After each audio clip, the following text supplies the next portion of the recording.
Hello everyone, welcome to online classes. Students, आज हम जो हमारा लेसन चल रहा है वो लेसन तो हमारा कंटिन्यू है।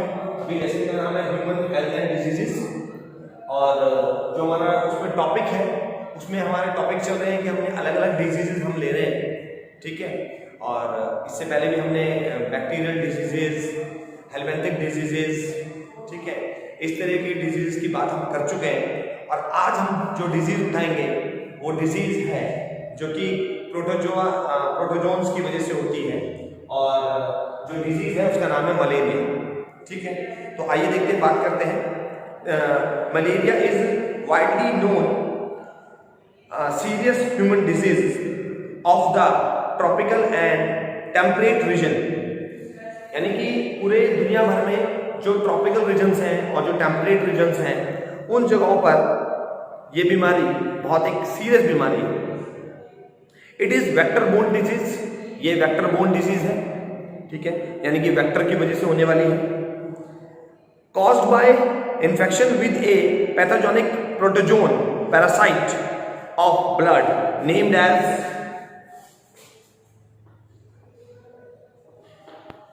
प्लाज्मोडियम, ठीक है, यानी कि प्रोटोजोन है, पैरासाइट है, कहाँ रहता है? ब्लड में रहता है, ठीक है। और नाम क्या है इस पैरासाइट का? प्लाज्मोडियम, ठीक है। अच्छा, तो ये प्लाज्मोडियम की वजह से होने वाली बीमारी है और एक वेक्टर बोर्न डिजीज है। इट मींस एक से जो है जब जाएगी दूसरे इंसान में जाएगी, यानी कि एक प्राणी से दूसरे प्राणी में जाने वाली है, एक प्राणी दूसरे प्राणी तक उसको पहुंचाएगा। इट मींस कोई मक्खी हो सकता है, कोई मच्छर हो सकता है, ठीक है, कोई इंसेक्ट हो सकता है, वो इस बीमारी को पहुंचाने वाला है। तो अब क्योंकि ये तो फेमस डिजीज है, इस बीमारी को फैलाता है, इस बीमारी को फैलाएगा आपका मॉस्किटो, ठीक है। तो इसका वेक्टर कौन है? मॉस्किटो है। आइए देखिए, आगे बात करते हैं। अब आ जाते हैं इसके माइक्रो ऑर्गेनिज्म। जैसे हम लोगों ने प्रीवियस डिजीज को डिस्कस किया था, उसमें हम लोगों ने जो डिजीजेस है हमारी, उन डिजीज को हमने जो है स्टेप बाय स्टेप हमने पढ़ा है कि भाई उसका माइक्रो ऑर्गेनिज्म कौन है, उसका मोड ऑफ ट्रांसमिशन क्या है, ठीक है, उसके प्रिवेंशन और कंट्रोल कैसे होंगे, उसका ट्रीटमेंट क्या है, ये सब चीजें हमने देखी हैं। आइए पहले बात कर लेते हैं इसका माइक्रो ऑर्गेनिज्म कौन है।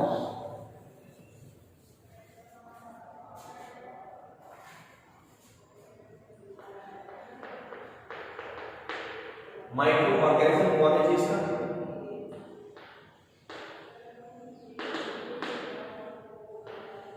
ये नाम है माइक्रो ऑर्गेनिज्म से। इसकी जो माइक्रो ऑर्गेनिज्म है प्लाज्मोडियम, ठीक है, उस प्लाज्मोडियम की अलग अलग स्पीसीज होती हैं, ठीक है। कौन कौन सी स्पीसीज है प्लाज्मोडियम की?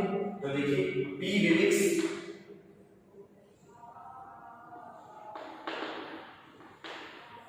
ठीक, पी मलेरिया,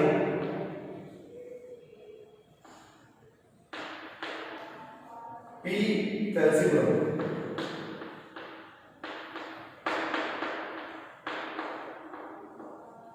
ठीक है। तो पी विविक्स, पी मलेरिया, पी फैल्सिफरम, ये माइक्रो ऑर्गेनिजम्स के नाम है, यानी कि तो ये अलग अलग स्पीसीज हैं उसकी, ठीक है, जो डिजीज को फैलाएंगी, जो कि पैरासाइट है। तो पी विविक्स, पी मलेरिया, पी फैल्सिफरम।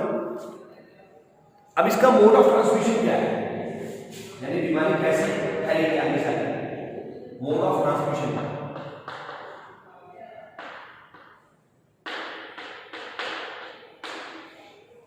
अब ट्रांसमिशन कैसे होता है? The malaria are carried from the infected person to healthy person by female Anopheles mosquito, यानी कि बीमारी को एक इन्फेक्टेड पर्सन से हेल्दी पर्सन तक पहुंचाएगा एक मच्छर, जो कि एक मलेरिया का मच्छर आप उसे बोल सकते हैं। और वो मच्छर जो है वो मादा मच्छर है, उसका नाम है एनोफिलीज मॉस्किटो। इट बाइट, ठीक है, ये बाइट करेगा, उसको काटेगा, जिसकी वजह से उसके ब्लड में, ठीक है, उस हेल्दी पर्सन के ब्लड में इसके पैरासाइट चले जाएंगे थ्रू द स्लाइवा, ठीक है, क्योंकि जो मॉस्किटो है उसके वो खुद इन्फेक्टेड है एक्चुअली में, और मॉस्किटो के जो स्लाइवा तक इसके पैरासाइट पहुंचे हुए हैं, तो उसके स्लाइवा जैसे वो बाइट करेगा तो उसके स्लाइवा के थ्रू वो उसके ब्लड में इंजेक्ट हो जाएगा पैरासाइट। ठीक है, तो ये हो गया ट्रांसमिशन। उसके बाद है इंक्यूबेशन पीरियड। इंक्यूबेशन पीरियड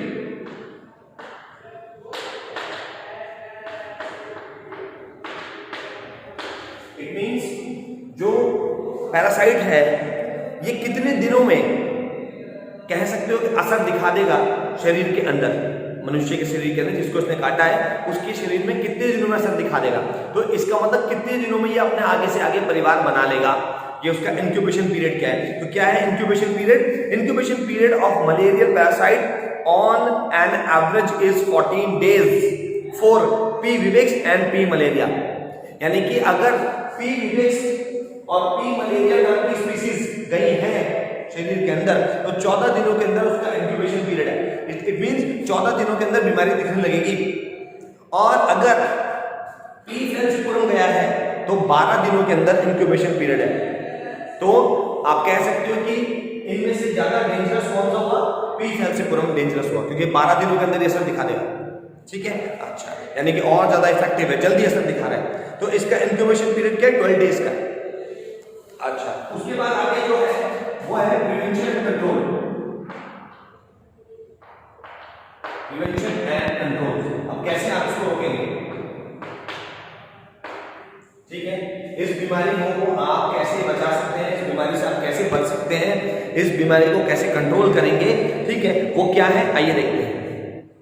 देखिए, ठीक है, डिस्ट्रक्शन ऑफ मॉस्किटोज। पहला तरीका क्या है कि आप डिस्ट्रक्शन करेंगे मॉस्किटोज को। ठीक है, कैसे करेंगे? It can be done in 3 ways. इसको 3 तरीके से किया जा सकता है। Number 1, killing of adult mosquitoes by spraying insecticides like DDT। ठीक है, आप मॉस्किटोज को डिस्ट्रक्शन करेंगे, मॉस्किटोज को ही हटा देंगे। कैसे हटाएंगे? उनको किल करके, जो एडल्ट मॉस्किटोज है उनको किल कर दीजिए। कैसे? इंसेक्टिसाइड्स का छिड़काव करके। ठीक है, अब हालांकि DDT तो चलन में नहीं है, आजकल दूसरे टाइप के इंसेक्टिसाइड्स यूज में आते हैं। तो आप इंसेक्टिसाइड्स का छिड़काव कीजिए, मॉस्किटो मर सकते हैं, एडल्ट मॉस्किटो मर जाएंगे। इसके अलावा destroying the breeding place of mosquitoes. Mosquitoes की जो ब्रीडिंग प्लेस है उसको ही डिस्ट्रॉय करो, उस जगह को हटाओ।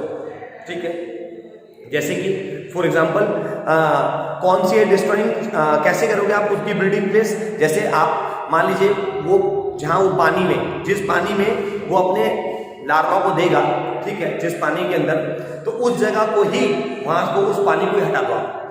ठीक है, उस पानी को हटा दीजिए। ठीक है, आप चाहे उसमें पेट्रोल की या केरोसिन ऑयल की आप थोड़ी सी छिड़काव कर दीजिए ड्रॉपलेट्स, जिसकी वजह से वो सर्वाइव नहीं कर पाएगा, या उस पानी को हटा दो वहां से। ठीक है, जैसे आपके पुराने बर्तन, कूलर, ठीक है, जो कुछ टायर्स, पुराने टायर्स रखे होते हैं, उनमें पानी जमा नहीं होने देना। ठीक है ना? अच्छा, तो destroying the breeding place of mosquitoes, तो उसका ब्रीडिंग प्लेस ही हटा दीजिए। उसके बाद है destroying the mosquitoes eggs and larva in the ponds, lakes etcetera. तो उनके जो लार्वा है, उसके जो एग है, उसको हटा दीजिए। ठीक है, तो ऐसी जगहों में आपको कुछ केमिकल्स का छिड़काव करना पड़ेगा, लेक में या पॉन्ड्स पर। ठीक है, जिसकी वजह से वहां पर, या फिर पानी को ठहरने नहीं देना। ठीक है, जिसकी वजह से वहां पे मच्छर ना आए। ठीक है, ये चीज है। अच्छा, तो ब्रीडिंग प्लेस को हटाना है। Prevention from infection. ठीक, this includes prevention against infection. We can protect ourself from the mosquito bites by adopting the following measures. अब आप दूसरा तरीका आप कैसे बच सकते हो मलेरिया से, कि आपको उसकी बाइट से बचना है, इन्फेक्शन से बचना है। एक तो आपको पहला तरीका तो क्या है कि आपने उसकी ब्रीडिंग प्लेस को हटा दिया। ठीक है, अच्छा, छिड़काव करके या पानी का जमावड़ा ना करके आपने उसकी ब्रीडिंग प्लेस को हटा दिया। दूसरी बात आपने क्या करना है, आपको इन्फेक्शन से बचाव करना है। इन्फेक्शन से बचाव कैसे करेंगे? अब बोलते हैं कि keep hand and feet covers in the evening. शाम होते ही अपने शरीर को पूरा ढकिए। ठीक है, फुल स्लीव्स के कपड़े पहनिए, ठीक है, ताकि आप मच्छरों के कांटेक्ट में ना आ सके, मच्छर को काटने की कम जगह मिलेगी, पॉसिबिलिटी कम हो जाएगी इन्फेक्शन होने की। उसके बाद है apply some mosquito repellent oils and creams on the exposed parts of the body.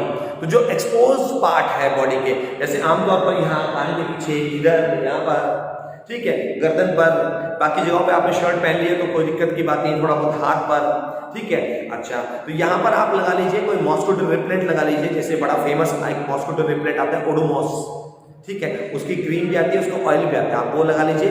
उसकी वजह से भी बाइट करने से मच्छर बच जाएगा, मच्छर बाइट ही नहीं कर पाएगा। अच्छा, उसके अलावा है use of mosquito nets to avoid mosquito bites. Mosquito nets का यूज करिए, ठीक है, मच्छरदानी का इस्तेमाल करना है, सोते समय मच्छरदानी का इस्तेमाल करना है, उसमें सोना है, तो मच्छर अंदर काटेगा ही नहीं, आएगा ही नहीं। उसके अलावा है covering doors and Windows with nets and screens, जाल बनाना है, ठीक है। अच्छा, दरवाजों के आगे और विंडोज पर एक जाल लगवा लीजिए, पतली पतली जाली लगवा लीजिए, जिससे कि मॉस्किटो अंदर ना आ पाए, ठीक है। अच्छा, या स्क्रीन लगवा लीजिए, जैसे आप ग्लास लगवा लीजिए, ठीक है। उसके बाद आ जाता है ट्रीटमेंट। ये तो प्रिवेंशन एंड कंट्रोल था, अब आ जाता है ट्रीटमेंट। ट्रीटमेंट क्या करेंगे, ठीक है। अब ट्रीटमेंट क्या है, तो ट्रीटमेंट में आपको, क्योंकि ये एक मलेरिया की वजह से हुई है, तो इसके लिए एंटी मलेरियल ड्रग देंगे, एंटी मलेरियल ड्रग दी जाएगी। अभी इन दिनों बड़ी फेमस एंटी मलेरियल ड्रग बहुत ज्यादा फेमस हुआ है, उसका नाम बहुत ज्यादा आया, ठीक है, हाइड्रोक्सीक्लोरोक्विन, ठीक है। अच्छा, ये दवाई दी जाएगी हाइड्रोक्सीक्लोरोक्विन। इसकी बड़ी बड़ी टैबलेट 3 या 4 टैबलेट का ट्रीटमेंट होता है, उसको खाना पड़ता है। आपने आज खाई है, फिर उसको अगले दिन खानी है, पूरे दिन भर में एक, फिर 2-3 दिन बाद खानी है, इस तरीके का उसका ट्रीटमेंट होता है, ठीक है। और इस आप ट्रीटमेंट करेंगे तो उससे पूरा उसका कोर्स हो जाता है। तो हाइड्रोक्सीक्लोरोक्विन जो कि एंटी मलेरियल ड्रग है। अच्छा, इसके अलावा एंटीबायोटिक ड्रग देनी पड़ेगी, यानी पैरासिटामोल देना पड़ेगा, ठीक है। अच्छा, वो एंटीबायोटिक जो कि आपके बुखार को कम करते हैं, तो एंटीबायोटिक में आप पैरासिटामोल देंगे, ठीक है, जिससे उसका बुखार कंट्रोल हो जाएगा। तो ये था आपका मलेरिया के बारे में, ठीक है। तो इसमें आपने पढ़ा कि उसका इंक्यूबेशन पीरियड क्या है, मलेरिया का में कौन कौन सी स्पीसीज हैं, कौन उसको ट्रांसमिशन कैसे होता है, कौन कौन से कंट्रोल करने के उसके तरीके हैं, और क्या रहेगा ट्रीटमेंट, ठीक है। ये तो हमने मलेरिया के बारे में पढ़ लिया। अब हमें पढ़ना है मलेरिया का जो पैरासाइट है प्लाज्मोडियम, उसका लाइफ साइकिल क्या है। ये लाइफ साइकिल मोस्ट इंपॉर्टेंट है और बोर्ड के एग्जाम में पूछा जाता है। तो इसके लाइफ साइकिल के लिए हम लोग अब नेक्स्ट लेक्चर में बात करेंगे। आज की वीडियो को हम लोग यही एंड कर रहे हैं। Thank you very much. अच्छा, चलिए कोई बात नहीं, सिम्टम्स, चलिए ठीक है, सिम्टम्स रहेंगे तो सिम्टम्स की बात कर लेते हैं। सिम्टम्स क्या रहेंगे इसके, सॉरी ना सिम्टम्स, इसके अंदर सिम्टम्स रहेंगे चिलनेस, यानी कभी छूटेगी, ठीक है। अच्छा, टेम्परेचर हाई जाएगा, टेम्परेचर हाई हो जाएगा बॉडी का, टेम्परेचर हाई, चिल्स, कभी छूटेगी, टेम्परेचर हाई जाने वाला है, ठीक है। बॉडी में पेन होगा, बॉडी में पेन रहेगा, हेडेक रहेगा, ये सिम्टम्स, ठीक है। तो ये सिम्टम्स रहने वाले हैं और ये सब हमने बातें पढ़ी नहीं। बाकी अब हम लोग लाइफ साइकिल के बारे में पढ़ेंगे, उसके बारे में नेक्स्ट वीडियो में डिस्कस करेंगे। Thank you very much.